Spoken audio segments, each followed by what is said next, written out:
Hello everyone. Class 12 CBSE विषय हिंदी पाठ संख्या 4 डायरी के पन्ने। डियर स्टूडेंट, ये कल मैंने आपको पढ़ाया कि एन फ्रैंक ने जो अपनी पहली डायरी लिखी वो कब लिखी थी। एन फ्रैंक ने अपनी पहली डायरी लिखी बुधवार 8 जुलाई सन 1942 को। कल मैंने आपको इसके बारे में बताया कि इसमें उसने क्या लिखा, कैसे हमें दूसरी जगह जाना था, किस तरीके से हम सामान को लेके जा नहीं सकते थे, अधिक से अधिक कपड़े पहन के कैसे हम लोग गए। अब उसके बाद उसने 9 जुलाई 1942 को अपनी किट्टी को संबोधित करते हुए ये डायरी लिखी। तो आखिर हम चल पड़े, मम्मी पापा और मैं, तेज बरसात में भीगते हुए कि अज्ञातवास में रहने के लिए, छुपने के लिए। हम तीनों के कंधों पर बड़े बड़े थैले और शॉपिंग बैग थे जो अलम गलम चीज़ों से ऊपर तक ठूस ठूस कर भरे हुए थे। सुबह सुबह काम पर जाने वाले लोग हमें बड़ी बेचारगी भरी निगाहों से देख रहे थे कि आप उन्हें देखते ही बता सकते थे कि वे आपके लिए अफसोस कर रहे थे कि वे हमें किसी तरह का वाहन उपलब्ध नहीं करा सके। हमारे सीने पर चमकता पीला सितारा सारी दास्तां खुद ही खुद कर देता था। हम गली में पहुंच गए, तभी पापा और मम्मी ने धीरे धीरे बताना शुरू किया कि उनकी योजना क्या थी। पिछले कई महीनों के दौरान हम थोड़ा थोड़ा करके जितना भी हो सका फर्नीचर और कपड़े लेने फ्लैट से बाहर जाते रहे थे। यह तय कर लिया गया था कि हम लोग 16 जुलाई को अज्ञातवास में चले जाएंगे। अचानक मॉर्गेट के लिए बुलावा आ जाने के कारण योजना को 10 दिन आगे खिसकाना पड़ा। इसका मतलब यही था कि अब हमें कम तैयार किए गए कमरों में ही गुजारा करना होता था। छिपने की जगह पापा के ऑफिस की इमारत में थी। इसे समझ पाना बाहर वालों के लिए थोड़ा मुश्किल, इसलिए मैं थोड़ा बहुत समझा देती हूँ।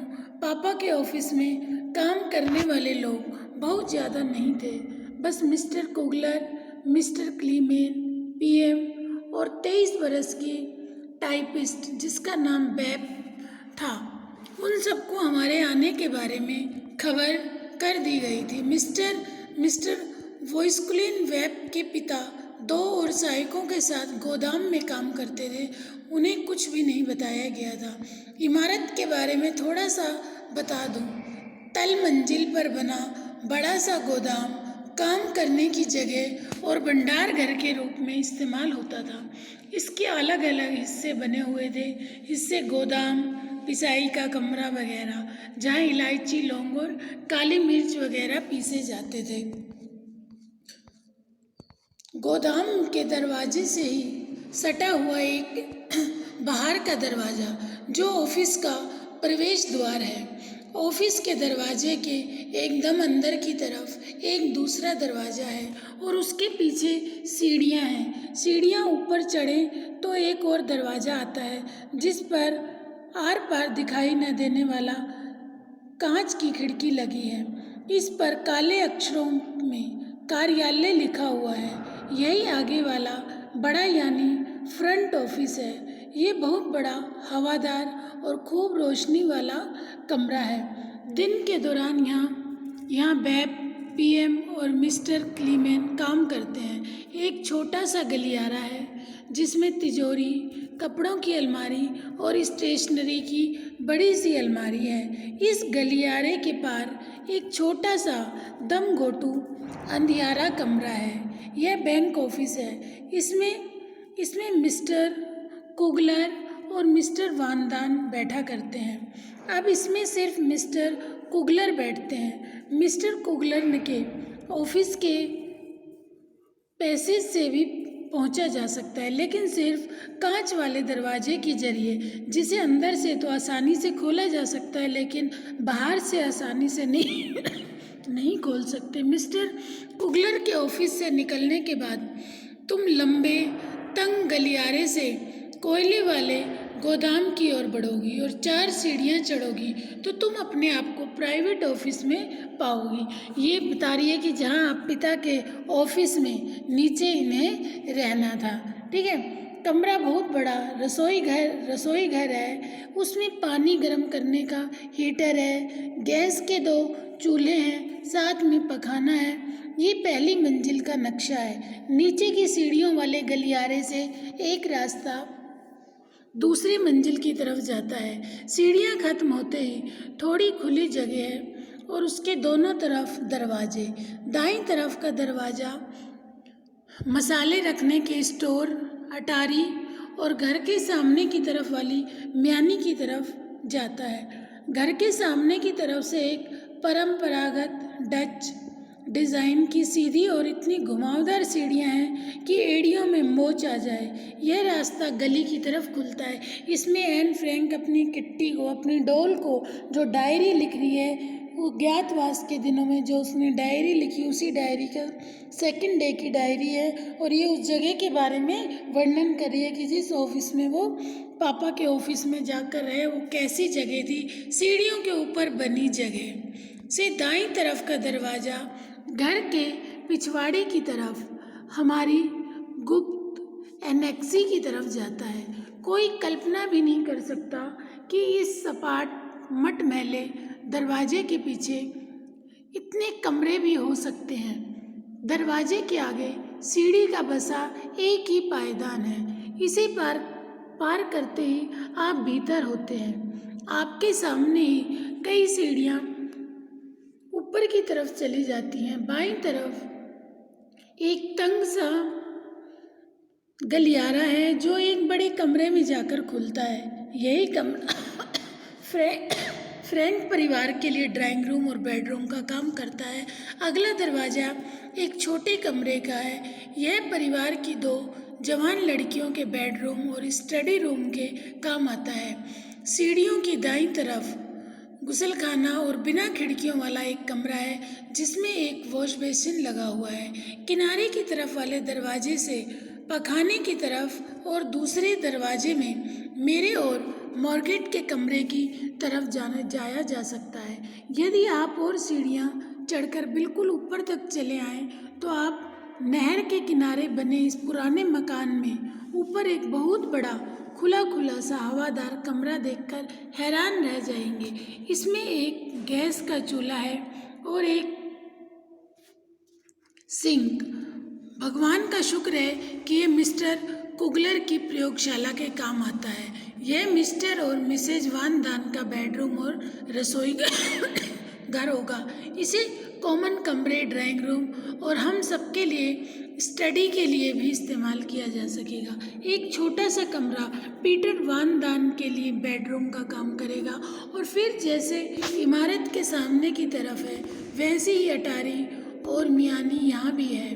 तो ये रहा हमारा नया गरीब खाना। लो, मैं तुम्हें पूरी इमारत की सैर करवा दी।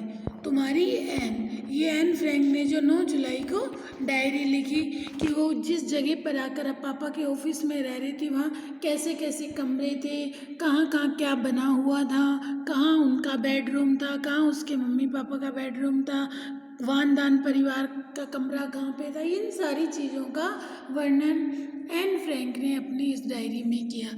अब शुक्रवार 10 जुलाई 1942 की डायरी। मेरी किट्टी, मैंने घर के लंबे चौड़े बखान के साथ हो सकता है तुम्हें बोर कर दिया हो, लेकिन मैं अभी भी यही सोचती हूँ कि तुम जानो हम कहाँ पहुँचे हैं, मैं यहाँ कैसे आ पहुँची। इसके बारे में तुम्हें मेरे आगे के पत्रों से पता चलेगा, लेकिन पहले मैं अपना किस्सा जारी रखूँगी। मैंने अभी तक अपनी बात पूरी नहीं की। 263 प्रीसेन ग्राइस से हमारे पहुँचने पर पीएम तुरंत हमें लंबे गलियारे से सीढ़ियों से ऊपर दूसरी मंजिल पर फिर एनेक्सी में ले आई। उसने हमें अकेला छोड़ा और हमारे पीछे दरवाज़ा बंद कर दिया। मॉर्गेट अपनी साइकिल पर पहले ही आ चुकी थी और हमारी राह देख रही थी। हमारी बैठक और दूसरे कमरे सामान से ठुसे पड़े थे, कहीं तिल धरने की जगह नहीं थी। पिछले महीनों में जो बोर्ड के बक्से ऑफिस में भेजे गए थे। चारों तरफ फर्श पर बिस्तरों पर फैले पड़े छोटा कमरा फर्श से छत तक कपड़ों से अटा पड़ा था। उस रात अगर हम ढंग से सोने के बारे में सोचते तो ये सारा सामान तरतीब से लगाने की ज़रूरत थी। हमें सफाई का काम तुरंत शुरू कर देना था। माँ और मॉर्गेट की तो हाथ हिलाने की भी हिम्मत नहीं थी। वे बिना चादरों वाली गद्दियों पर ही पसर गई, थकी, बेहाल और पस्त। लेकिन पापा और मैंने सफाई का मोर्चा संभाला और तुरंत जुट गए। हम सारा दिन पैकिंग खोलते रहे, अलमारियां भरते रहे, कीलें ठोकते रहे और तमाम सामान ठिकाने से लगाते रहे। आखिर थक कर चूर हो गए और साफ बिस्तरों पर ढह गए। हमने पूरे दिन में एक बार भी गर्म खाना नहीं खाया, लेकिन परवाह किसे थी। माँ और मॉर्गेट की थकान के मारे बुरी हालत थी। पापा और मुझे फुर्सत नहीं थी। मंगलवार की सुबह हमने पिछली रात के छोड़े हुए काम को पूरा करना शुरू किया। बैप और पीएम हमारे राशन कुपनों में शॉपिंग करने गई। पापा ने ब्लैक आउट वाले पर्दे लगाए। मैंने रसोई का फर्श रगड़ रगड़ कर साफ किया। सवेरे से रात तक हम लगातार काम में जुड़े। ब्लैक आउट वाले पर्दे अर्थात बाहर वाले को अंदर का कुछ ना दिखे और अंदर वाले को बाहर का सब। बुधवार तक तो मुझे यह सोचने की फुर्सत ही नहीं मिली कि मेरी ज़िंदगी में कितना बड़ा परिवर्तन आ चुका है। अब गुप्त एनेक्सी में आने के बाद पहली बार मुझे थोड़ी फुर्सत मिली कि तुम्हें बताऊं कि मेरी ज़िंदगी में क्या हो चुका है और क्या होने जा रहा है। तुम्हारी एन। देखिए, ये उसकी 10 जुलाई की डायरी थी। क्या उसने किस तरीके से अपनी किट्टी को संबोधित करते हुए बताया, कैसे नए जगह पर आकर कैसे सामान को व्यवस्थित किया, कैसे ये बिजी रहे, ये सारा उसने अपनी किट्टी को संबोधित करते हुए बताया। ठीक है बेटा, अभी नेक्स्ट इससे आगे मैं आपको नेक्स्ट क्लास में पढ़ाऊँगी। ओके, जितना पढ़ाया इसे आप रीड कर लेना। Thank you.